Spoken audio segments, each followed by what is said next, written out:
자, 햅디지 네 번째 강의입니다. 지금 햅디지 얘기는 끝을 냈고, 1980년대 이후에 미국에서 존 피스크가 마돈나 현상을 분석했던 걸 잠깐 얘기를 할 건데, 뭐 이걸 통해서 이제 우리가 하이 문화에 대한 어떤 전 세계적인 양상을 얘기를 할 수 있는 거죠. 그러니까 이 사람은 어떻게 이 연구를 했냐면, 소위 이제 민족지학 연구라고 사람들한테 물어보거나 사람들이 글을 썼던 거를 새롭게 해석하는 거예요. 그러니까 예를 들어서 무슨 어떤 15살짜리 여자애가 쓴 여러 가지 뭐 편지 글이든가 이런 걸 통해서 야, 혹자는 마돈나의 행동이나 몸매나 이런 게 다 오히려 남성 위주의 문화에 이렇게 종속되는 것 같은 생각이 드는데, 오히려 10대 소년들의 글을 쓴 거나 그런 펜팔 같은 편지를 보면 그게 아니라는 거죠.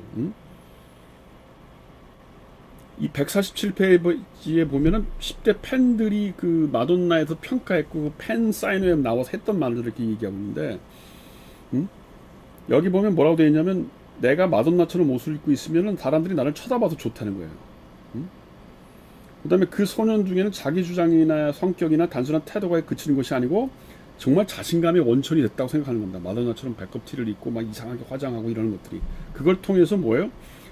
오히려 저항한다는 생각을 하고 있다는 겁니다.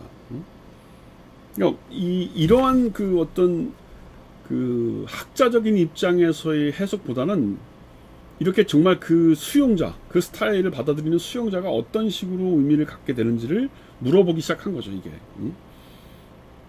그 다음에 무슨 나의 비디오 만들기 이런 데서도 어떤 소녀가 이렇게 일상에서 뭐 마돈나처럼 춤을 추고 남자친구하고 뭐 그런 성관계 비슷한 행동을 보여주는 그런 비디오를 만들면서 나는 그게 굉장히 어떤 자기 자신의 자존감을 높여줬다고 10대 여자애가 그렇게 말을 했다는 거예요.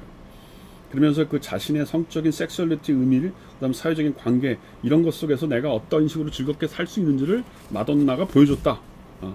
그렇게 얘기를 하는 겁니다.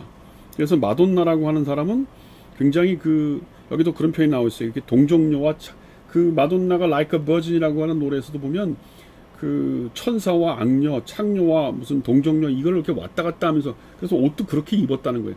이런 것들이 좀 더 뭔가 새로운 어떤 도전감, 새로운 상징적인 해석을 보여줄 수 있었다는 거죠.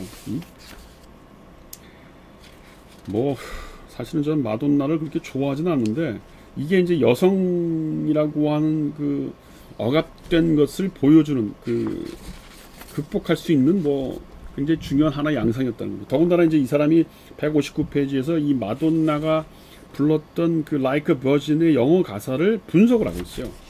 그러니까 영어 가사의 내용도 그렇다는 거 아니에요. 굉장히 종교적이고 여기 보면 그렇게 무슨 이 처녀에 관련된 용어가 나오고, 그 다음에 나는 전부 다 당신을 기다리고 있었고 그것을 내가 어떤 성적으로 굉장히 표현을 해버리겠다는 식으로. 여기 보면 161페이지 종교적인 사랑, 낭만적인 사랑, 성적인 경험, 거리의 지혜 간의 유사성과 차이는 계속 활발하게 메아리 울려 퍼지고 있는 상태이며 결코 차단되어 있는 것이 아니다. 예컨대 종교적인 사랑은 성적인 사랑과 대립하지만 낭만적인 사랑을 지지하고 거리의 지혜를 무효한다는 것이 최종적인 의미가 아니다. 어느 누구도 거리의 지혜와 육체적인 사랑은 부정적이고 낭만적인 사랑과 종교적인 사랑은 긍정적이라고 단순히 결론 내릴 수 없다. 그러니까 사실은 이 Like a Virgin이라고 하는 노래의 춤도 그렇고 의상도 그렇고 그 다음에 이 가사도 그렇고 굉장히 종교적인 성적으로 고결한 사랑과 거리의 지혜라는 게 뭐예요? 창녀들의 얘기를 얘기하는 거죠. 성적인 판타지를 얘기하는 겁니다. 그런 것들이 대비가 되면서 어느 쪽을 더 우월하고 더 좋은 거라고 얘기할 수 없는 뭐 그런 대립을 만들어낸다는 거예요. 그 다음에 뭐 머티리얼 걸이라는 게 있었대요. 머티리얼 걸은 잘 모르겠는데 들어보면 알겠죠. 거기에 보면 이 마돈나가 노래하는 어떤 스타일이 비디오로 만들어지면서 거기에 굉장히 성적인 판타지 같은 게 만들어지고, 그것이 사랑에 대한 통제를 넘어서려는 여성의 어떤 지배, 여성의 어떤 저항 이런 걸 보여준다는 겁니다. 그러니까 한마디로 얘기하면 이 피스크는 굉장히 긍정적으로 보는 거죠. 이 마돈나의 그런 센세이셔널한 퍼포먼스와 노래와 가사와 의상이 그 당시에 성적인 억압을 받고 있던 여성에 대해서 굉장히 중요한 저항의 표시가 됐다고 보는 거예요. 그래서 비슷한 책인데 이제 자매책이라고 피스크 자신이 얘기하는 이 아까 얘기는 reading the popular, 그러니까 대중문화를 읽는다는 거고, 이건 understanding, 대중문화를 이해한다는 건데, 이 책의 뒤에 보면 7장에 보면 정치에 대한 챕터가 나와요. 문화 얘기를 하면서 이제 드디어 정치 얘기를 하는 거죠. 그러니까 이 사람이 얘기하는, 뭐 저는 정치학과 교수니까 이 얘기를 안 할 수가 없는데,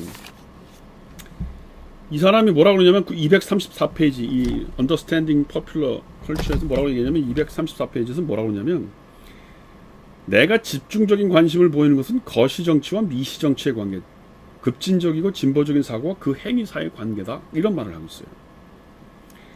우리는 여태까지 그 정치라고 그러면 맨날 제도, 그러니까 주로 거시정치를 얘기했다는 거예요.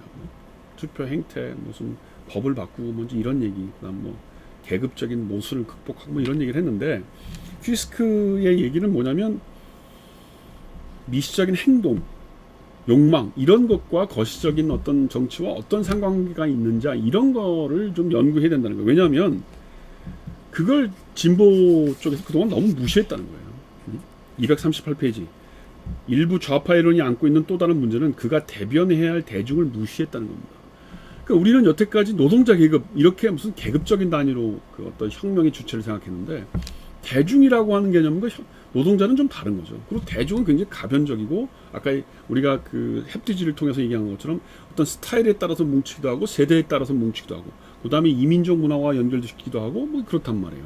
그 안에는 여러 가지 혐오적인 것도 있고, 반드시 어떤 물질적인 가치, 물질적인 저항으로만 이 통합될 수 있는 그런 개념들이 아니란 말이에요, 대중이라는 게. 근데 여태까지 좌파 진보 운동 쪽에서는 그런 대중을 무시했다는 거예요. 굉장히 중요한 지적입니다. 그래서 238페이지 조금 더 읽으면, 대중을 시스템의 희생자로 내버려둔 채 오로지 이데올로기적으로 지배 정체를 폭로하고 비판한 데에만 심혈을 기울였다. 그렇죠. 그러니까 막시즘적인 의미에서의 노동계급 이데올로기 지배, 이런 거에 대한 비판이죠. 이거는 어떻게 보면 알투세식의 이데올로기 비판일 수도 있어요. 그래서 계속해서 238페이지 구조적인 수준에서만 희생당하고 있다는 측면에서 종속 집단을 개념화하는 것은 적절하지 못하다. 구조적인 수준이라는 게 뭐예요? 경제적인 얘기죠. 핍박받고 차취받는다. 노동자 계급은 저항할 거다. 그렇지 않다는 거예요.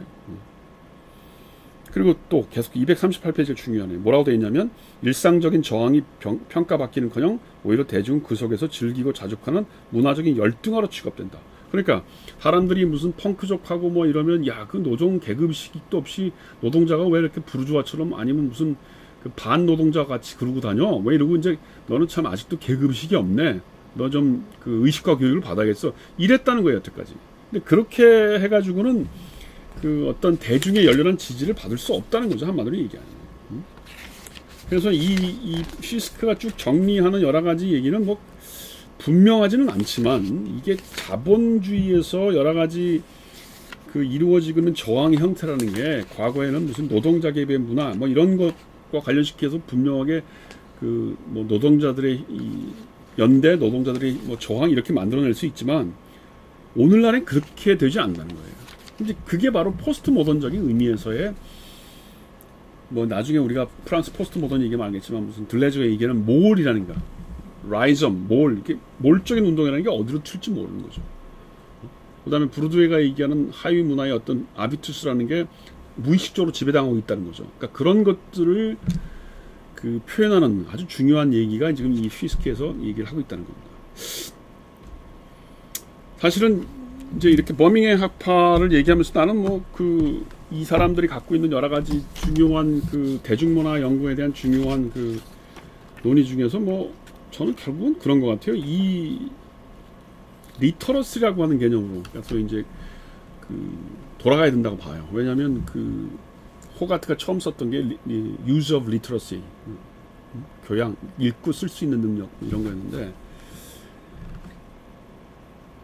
그러니까 사실은 이 미디어에 대한 논의가 오면서, 스튜어트 홀, 햅티지부터 오면서, 이제 그 어떻게 보면 일상생활에서 여러 가지 등장하는 그 리터러시가 텍스트에서 미디어로, 미디어에서 스타일로 바뀐 거죠.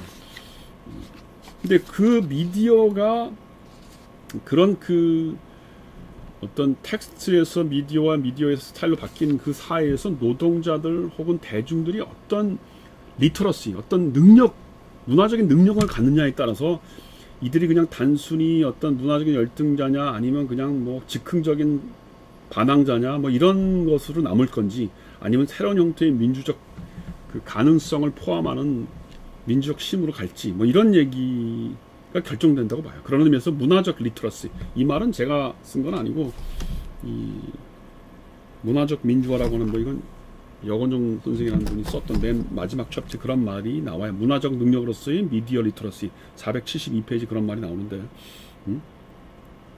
여태까지 리터러시라는 건 그냥 글자 텍스트를 읽고 쓸 수 있는 거죠. 그게 1840년대 적어도 호가트의 기준으로 보면 1840년을 전후로 해서 생겨난 대중문화의 기원이죠.